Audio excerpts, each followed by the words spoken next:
Howdy folks, it's Adriel the Hunting Gear Guy. Today I wanted to show you guys some different ways of clearing the different firearms we use in 3-gun. So there's some other videos out there that I ran across. There was one good one for pistol, but then on rifle I didn't see a lot of really good ones. And then on shotguns there definitely wasn't a lot. And I kind of wanted to wrap them all up into one tight little 3-gun video. I'm going to do lots of close-ups and try to make it really clear what I'm doing and kind of what I use for techniques like 3-gun. Again, I'm not a pro or anything like that, but what I've done is try to take a bunch of the stuff that I found online and kind of compile it all into one little compendium. So start off with a pistol, then go on to the AR-15, and I'll show pump and semi-automatic shotguns, and I'll put the shortcuts to all of them in the description. So if you wanted to skip ahead to the one, you can. So first off, I'll start off with the pistol. Now, just to let everyone know for safety purposes, I've cleared all of my guns already. On a side table here, I have some dummy ammunition, and just to show you guys, these are my dummy shot shells. I've got a couple dummy 9mm that don't have any primers in there. Same thing with the AR. So I'm good to go. Let's get on to the first malfunction. It's gonna be a little awkward to show because I'm right-handed, but I kind of want to show you guys all the action on this. So the first malfunction is rather simple. Let's say on our pistol, we've got our grip on there. We go to pull the trigger and click instead of boom. Now, the first thing we're going to want to do is rotate it on the side, observe the ejection port here because this is going to tell us something. If it's closed, then likely what's happened here is that the magazine wasn't completely in and we don't actually have a round in the chamber. So we just pulled the trigger on an empty chamber. That's okay. If you hear a little pop or something like that, that's a squib and you're probably done for your match. I'm not going to do how to clear a squib. I'm just going to do how to clear a malfunction. So if you're wondering what a squib is, Google it or check it out on YouTube. Our remedial action for this on a click on a closed chamber like this is a tap, rack, bang. So our tap, if you can see here, is going to be on the bottom of the magazine. And I don't know if you guys can see this or not. This magazine isn't all the way in. This might happen if you're trying to put this magazine in on a closed bolt or a slide front, and the magazine might be tight. So again, this happens. So this is the most common one that you see out there. So for our tap, rack, bang, we're going to tap the bottom. That's to make sure that magazine is firmly seated in there. Rack the slide, and now we're pretty much ready to roll. And you can confirm that by seeing that round popping out of there. So that's the first type of malfunction we'll run into. Now the second type of malfunction we might run into in our pistol is a stovepipe. You can see here that I've got a case kind of coming out the top here.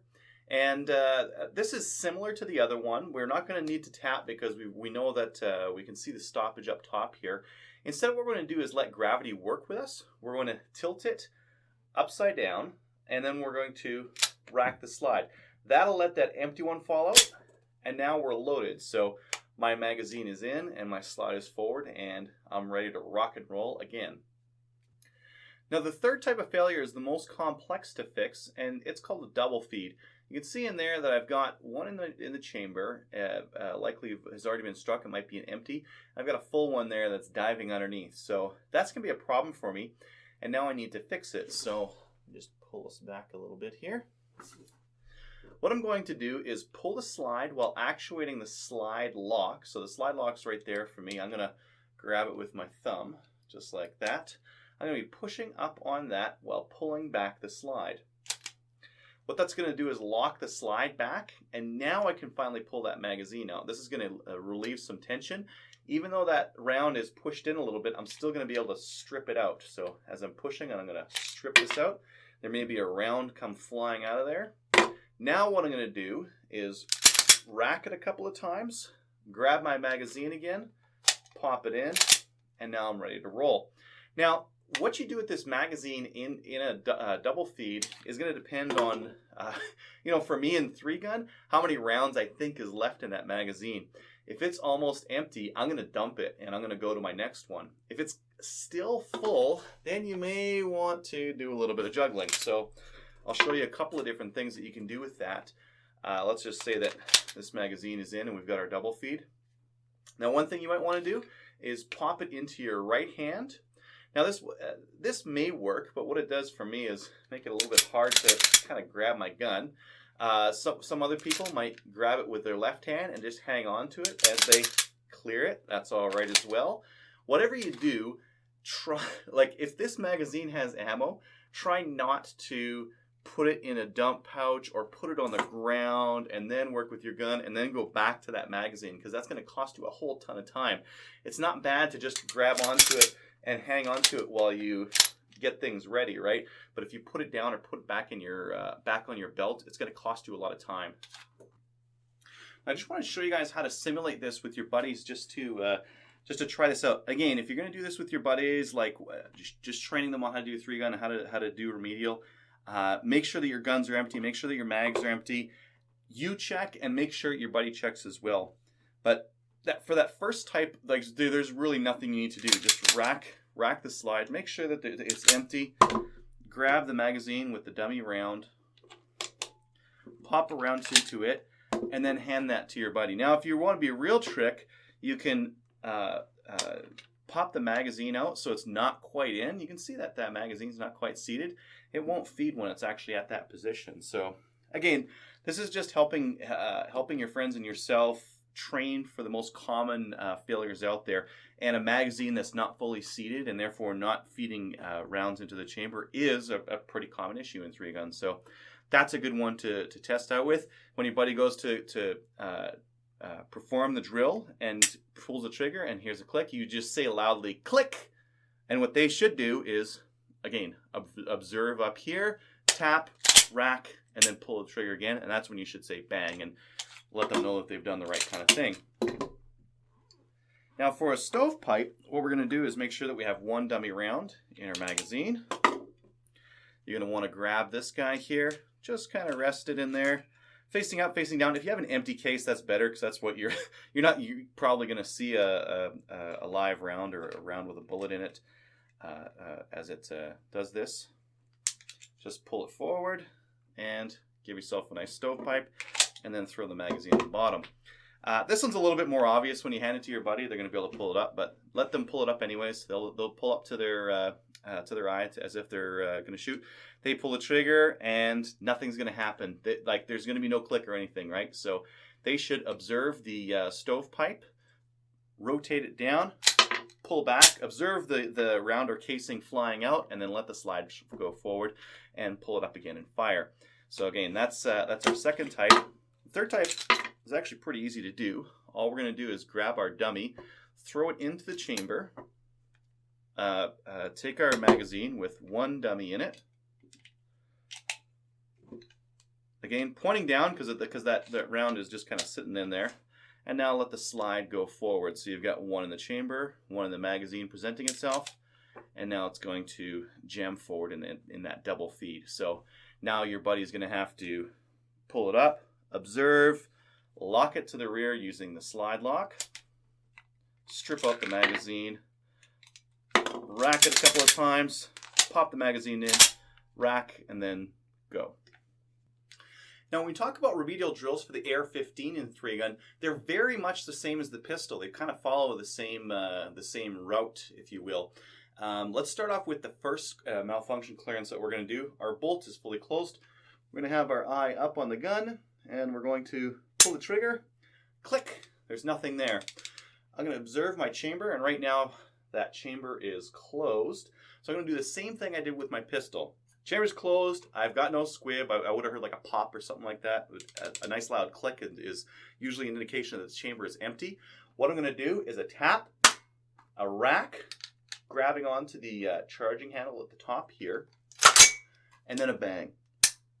And now I've likely rectified the issue of my magazine not being fully seated and gotten around into the chamber. Now the second type of failure that I'm going to run into here with the AR-15 is a stovepipe. I've got one right here. Now what's going to happen with this one, I'm going to pull the trigger. It may or may not go off. It might make a click sound. It might not. I'm going to observe that stovepipe. And what I'm going to do is grab my charging handle, flip the rifle over onto its side, pull it back. That should release the pressure on that empty and let it fall out. I'm going to visually verify, and then I'm going to drop my charging handle, and I'm going to go back in action. Now for my third type AR, this is all exactly the same as a pistol. I've got a double feed. I can see I've got one empty in the chamber and I've got a live one on top. And what I'm going to need to do for that, I'm having it up my shoulder here, pull the trigger, nothing. I've got a round in the chamber and I've got one stuck underneath there.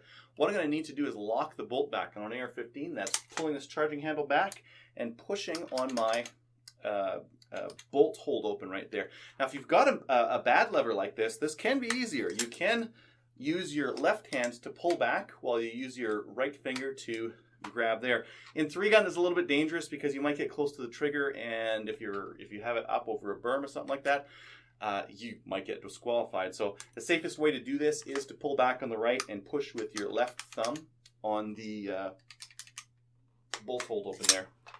Once my bolt is held open, now I'm going to be able to strip this thing out. I'm going to press on my magazine release, strip out my magazine, run my charging handle a couple times, pop my magazine back in, load it, and then fire.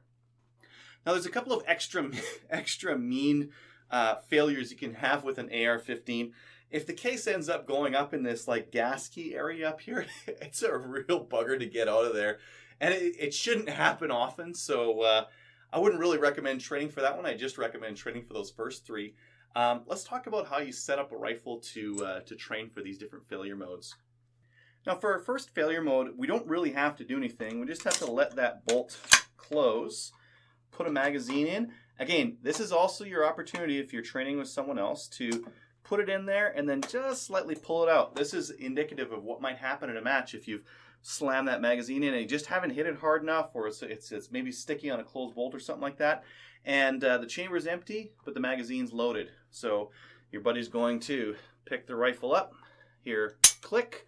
Check that the chamber is still closed. Let me just zoom in for you on that one. There you can see that the chamber is closed. Then they're going to do their tap, their rack, and bang. Now to set up our stovepipe, all we're going to do is pull that bolt back just a little bit. So I've just got my hands on the charging handle, pull it back a little bit, throw that stovepipe in there, close the charging handle, and then put the magazine right in.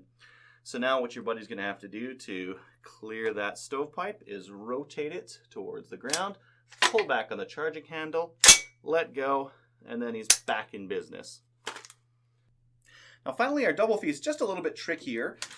You'll need to pull back on the charging handle. I like to lock it open so that it doesn't snap on my fingers, and then pop that round in there and just kind of let gravity do its business to get that into the chamber. I've got it slightly pointing down right now. Pop your magazine in. And then I like to use the charging handle to just slowly ease this guy in here because I don't really want it like jammed right up in there and messing up this ammo or my practice ammo all that much. Now when your buddy goes to try that rifle out, they're going to pull the trigger, turn it on its side to observe that that round is stuck in there, pull back on the charging handle with their right hand. With their left hand, they're going to push on that bolt release to hold on the bolt. Strip the magazine out, cycle the action a couple times, and then reinsert the magazine, pull the charging handle, and they're back in business. Well, I'm not because my magazine's empty, but you get the idea. Now, as far as shotguns go, the remedial action will be different because we're running tube-fed magazines on most of them out there. And that's going to make this a little bit more complicated than it is with the box magazine, at least in my opinion. Let's start off with the first one that you're going to run across. First, I'm going to start on my semi-automatic. I'm going to run to my pump next. And the most common one, especially if you've got a Benelli or an inertial fed or even a non, because I saw this happen this weekend with a Versamax, is a click when there should have been a bang. And sometimes your shotgun will throw a shell out onto this lifter. Sometimes it won't. Let's hope it does, because all we need to do for remedial action on this one is to observe, see that there's nothing going on, strip, and then get back on target. And that should have done something for us, right? In this case, it did. Now, the next thing that might happen, and this like really depends on your gun and the loads you're running and that kind of thing. A lot of this is due to short stroking. If you can, and if you're running a semi-automatic shotgun, try to run like heavier target loads or handicap loads, depending on what kind of rules you have. Here I've got a double feed, so I've got one on top, one on bottom, and I can't pull it back. I can't shake it out. What I found works with this kind of failure is to hold that bolt back. And I use my index finger for almost all this stuff. I'm going to try to sweep that top one out. If I've got two, I've got one too many. I'm going to sweep that top one out. I'm going to dump it because what do I need that for? Let it fly forward, and now I'm off to the races again. Now, on a true double feed, you're probably in trouble. You're probably done for the stage, but pretending you're not, like your rim probably ripped off. But let's say you're not. What we're going to want to do is strip that handle back hard because we want to get that other shell out. Then we're going to drop this guy with all the pressure it can because we need that extractor to jump over the rim of that other shell and get it out of there. And then we're going to pull back on this guy and hopefully eject that spent shell that was stuck in there. Now, this last failure that I want to show you guys is one that I think you can run into with Berettas and Stogers and Benellis and that kind of thing. If you accidentally press the back of this button instead of the front on these extended ones, what it does is let the shell latch loose. Great for unloading the shotgun. You push this latch in, you push this guy down, you can let them out one by one. If they're uncontrolled and the lifter's on top, that means you've got 1.5 shells staring at you in this ejection port. Now the clearance for this one again is really hard. You got to stick your index in here. I don't know how I'm going to record this, and push that one back into the tube, and then you're off to the races. I'm going to try to get this on film just a little bit better, but it's a real bugger to get into. And you really need to like snake your finger in there and push that guy in, and it's somewhat difficult depending on your shotgun. Now, for our first type of failure, we're not going to put anything into the chamber. We're just going to use it as empty. We're going to put our dummies into the magazine, and then you're ready to hand it to your buddy. For the when they pull the trigger, you're going to audibly say click. What they should do is observe the chamber, see that the bolt's forward, strip and rack, and now they're ready to roll. For the second type, if you extract it really loosely and it sticks on the top here, you're ready to roll because you've actually got 2 shells in there. Let it go, and it should jam one way or the other. There we go. There's my jam. And now you can hand this to your buddy and have them resolve it. Now, if it's loose there, then you may be able to let them try to shake it out. But I found with a lot of semi-automatics, the lifter will try to pull it up, so they may not be able to get it out. Instead, what they might have to do is hold the charging handle with their left, strip with their right, and again, that's just a real quick stripping motion that they're kind of trying to get it out. Let go, and then they're ready to go. For a tandem double feed, instead of like a double stacked double feed, what we're going to do is take one dummy shell, insert it into the chamber, pop our other one in there, and then hit the bolt release button. That's going to give us a 2-up malfunction here. Your buddy is going to take a look at the shotgun, see that they've got an issue, pull back. If that doesn't let it loose and they can't shake it out, they should strip out that remaining shell, observe to see that, oh, I've still got another one in there, ram it forward with all its pressure, and then strip, and hopefully it comes out. Now, depending on your shotgun, this last one can be really easy or really difficult to do. With mine, it's really easy. I don't run into this issue very often, but boy, is it ever a showstopper when you do.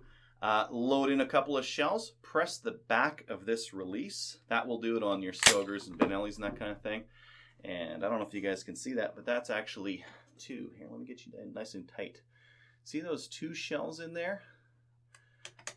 Boy, that's going to cause me some issues. So now, I'm going to need to do this with my left hand. I'm going to pull back. There's those 2 shells holding there. I'm going to snake my index finger in, push this guy down. I've got a little bit of that rim. Get in there. There we go. Now I got a little bit of room, and I can just let it go, and I'm off to the races again. Now, just on my semi here, just something to quickly mention. That one I showed you with the 2 up, that's really often what you see when you get a failure to eject. That top one being the one that just wasn't able to eject. Maybe you shot right next to a wall and it had an unlucky bounce. It came out and it came back right back into the port or something like that. Again, the way to resolve that one is to strip out that empty and then let your bolt go forward. This is going to look a little bit different on our pump. Now with the pump gun, things are a little bit easier, and the reason why I say they're easier is you've got this forend that you can use to alternate pressure, whereas on the semi-automatics you have that constant spring pressure pushing forward, and they're a little bit more complicated. With our pump, the most common one that I've found is a failure to eject. The reason why I think the failure to eject is the most common is because it's easy to happen if you short stroke the pump. That is, if you're pulling back, you don't pull back quite enough to let that one eject, but you pull enough to get a live cartridge on the bottom onto the lifter there, you end up with this kind of double stacked feeding happening here. So the remedial on this one's pretty easy. Pull back, take a look. Oh, I've got something's going on up there. Pull back on your pump to let go of the pressure. Some guys like to strip with their left hand. I don't really have enough dexterity in there to even grab this full one. I don't know if I'd be able to grab like an extracted, blown out or shell. I prefer to use my right hand, strip it out, and I'm off the races again. This is a lot easier to do, in my opinion, than using a left hand, but it's not quite as tactical because you have to take your hand off the firing, off the trigger group and that kind of thing, right? But for me, I prefer to just get it out of there and get it back into action. Now your second type of failure to extract is a tandem where there's one in there and now I've got another one that's kind of sitting right behind it and it won't go forward. You really need to use your eyes for this one because it really looks like the shell is trying to get into the chamber, but it just can't. And sometimes, you might think the shell is a little bit wonky one way or the other and it's hanging up on the outside. But really with this one, there's an empty shell in there. So take a look, see that there's another one in there, ram it back hard, and hope, oh, there goes sorry, this is supposed to be my jam in here. Hopefully what'll happen, is that it'll rip that other one out there, otherwise strip it with your hands. I am looking. I see that there's a fired shell in there that isn't coming out. I'm going to pull my forend really far forward and hard because I want to get that extractor latched onto that shell. And then I'm going to pull my release and pull down on it really hard. And I'm going to show you guys a technique to extract shells out of a really stuck pump shotgun in just a minute here. Now I left this one to last because it's a little bit less common with a pump, and there's like compared to the semi-automatics, this one's a little bit different with a pump. What happens if you hear a click? Because with a pump, if you hear a click, the first thing you should think is my gun's empty, not my chamber's empty, but my pump, my tube is still full. So for this one, if we hear that click, what we're going to do is take a look. Oh, my chamber's closed. That's weird. Rack it back hard. Take a look. Oh, I've still got shells here. Oh, okay, cool. And then continue on. So this would have happened if, maybe I started my match empty. Maybe I forgot what I was doing. I pressed the release and I closed it and I started loading up shells again. And then, I pulled the trigger on an empty chamber. So again, with this one, compared to the semi-automatics, we're going to actually take a look and see what's going on instead of just a tap rack bang kind of a thing, right? So this guy here could simulate a double feed, or it could simulate, the top one being that empty shell that just failed to extract. The remedial is the same for both of them. What we're going to do is make sure that our pump is all the way to the rear to kind of relieve pressure off of there and strip this guy out. Now, with an extracted shell, if you've got a small port, if your gun's built for 2 3/4 and you've got an expanded 2 3/4 in there, you may not have a lot of room to get this guy out. You might have to really dig and be creative in how you're digging it out. But dig that shell out and then pull your pump forward to load the shotgun.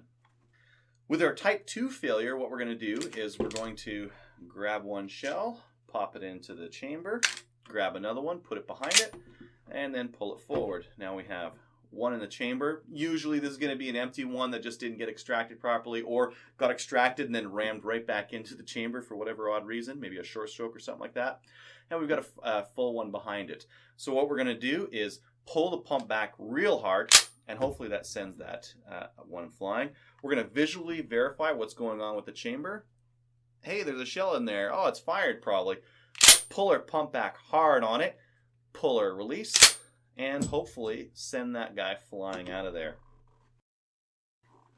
And finally we have, oh man, this happens so often. It's so funny, but a lot of times in competition, someone will look and they'll say, oh, I'm empty. And then the first thing they'll do is pop it forward, start loading it up, and then completely forget that that's got an empty chamber on it. They'll pull it up on a target and click, oh, it's empty.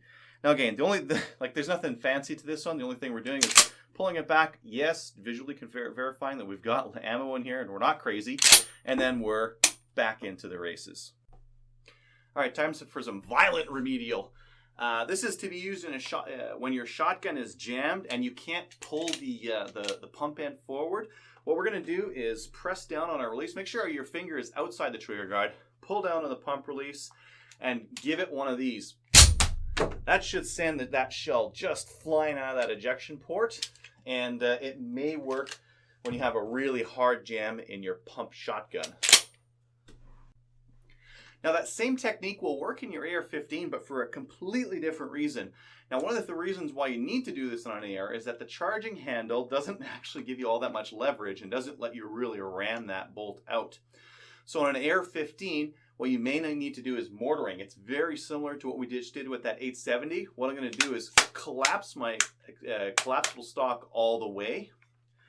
And I'm going to use the pressure of this thing to drive it out. So with that guy out there, and you probably want your magazine out as well, grab it and swiftly strike the butt on the ground. What that should do is the weight of the bolt carrier will pull that bolt back and ram that shell out. It'll probably reinsert it, but it should be easier to eject now. So that's how you get a stuck case or a stuck round out of an AR-15 when nothing else works.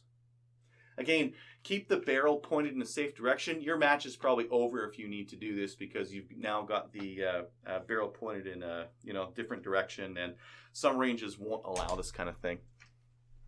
So again, that was a couple of different ways of resolving issues that can happen with your rifle, pistol, or shotgun when you're out doing the 3-gun game.